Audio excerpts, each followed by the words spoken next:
Olá pessoal, tudo bem?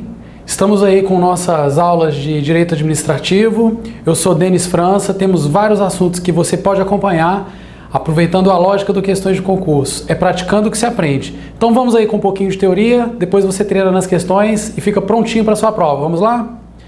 Vamos começar falando então conceitos iniciais do Direito Administrativo, a começar pelo seu histórico. Muito bem, pessoal. É importante a gente ter uma noção de como surge o direito administrativo. Isso vai nos auxiliar a compreender diversos desdobramentos que fizeram, por exemplo, o desenvolvimento da teoria das prerrogativas que o ato administrativo tem. A primeira informação importante para você é que o direito administrativo ele tem origem lá na França. Após a Revolução Francesa, começa a se desenvolver aos poucos, com leis esparsas, essa dinâmica de um direito próprio para a administração pública. Mas olha só que interessante. Um dos grandes ganhos que a Revolução Francesa consegue implementar é o da separação dos poderes, que está aí até hoje. Mas é claro que o princípio da separação dos poderes se desenvolveu. E hoje nós temos uma separação dos poderes mais madura, vamos dizer assim, e nós temos inclusive os mecanismos de controle de um poder no outro. Só que lá nos primórdios, quando os franceses experimentam pela primeira vez a separação dos poderes, havia quase que um fundamentalismo, uma necessidade de firmar essa separação de uma maneira bastante estanque, para que os poderes não interferissem uns nos outros, porque afinal de contas, esse era uma grande ferramenta para eliminar aquele poder absoluto e concentrado do Estado anteriormente. Então, aos poucos, se desenvolve uma teoria que confere à administração pública, tomada aqui como apenas o poder executivo no primeiro momento, por causa dessa separação estanque, prerrogativas próprias. E isso chegou a um grau tão elevado que até mesmo o poder judiciário ficava impedido de interferir na atividade administrativa. Então acompanha comigo, veja só. Você tem três poderes. O poder legislativo, que vai inovar no direito, elaborar as leis, e hoje tem uma função muito desenvolvida de fiscalização da administração pública. Você tem o poder executivo, que vai concretizar as leis, em pegar o que está determinado na lei e vai tornar aquilo algo concreto na vida das pessoas, na vida do Estado. E você tem o poder judiciário, ao qual compete concretizar também as leis, mas quando surgem controvérsias no caso concreto. Isso é algo que você estuda também no direito constitucional, é algo que a gente não pretende aprofundar aqui, mas apenas para revisar essa ideia. Muito bem, o poder executivo naquela ocasião na França, aos poucos, já que pela primeira vez a administração pública vai agir como algo diferente daquele Estado uno. Porque pensa só, num contexto de um poder absolutista, o próprio monarca faz a lei, ele implementa, ele julga os casos concretos, não era assim? Antes da implementação da divisão de poderes? O resultado disso é que, a partir do momento em que a administração pública se destaca como, nesse momento, quase um sinônimo do poder executivo, se destaca do legislativo e do judiciário, o que nós temos? Nós temos uma administração pública muito preocupada em impedir interferências dos outros poderes. É por isso que lá na França se desenvolveu o que a gente chama essa justiça especializada, baseada nessa radical separação dos poderes. Por quê?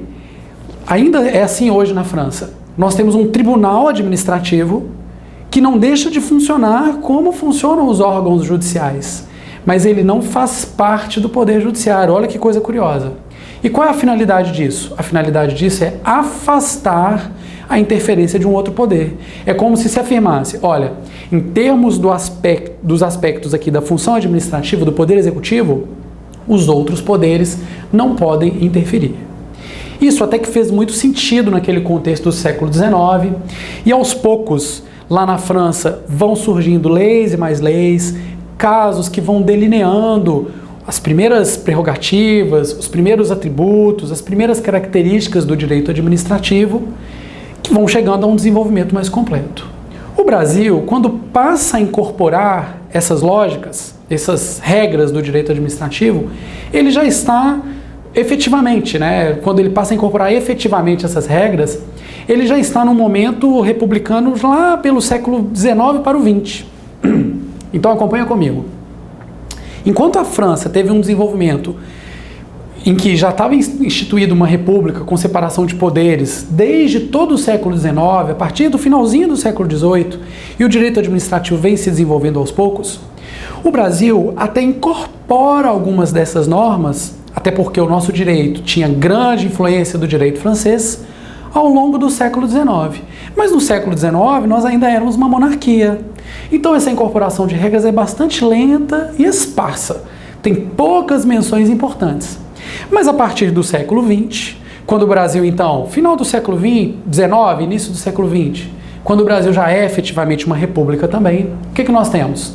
Nós temos uma incorporação mais rápida dessas regras de direito administrativo, mas veja que interessante, essas regras já estavam um pouco mais maduras, porque o Brasil não teve essa fase de desenvolver o direito administrativo, que basicamente o país que fez isso de verdade foi a França.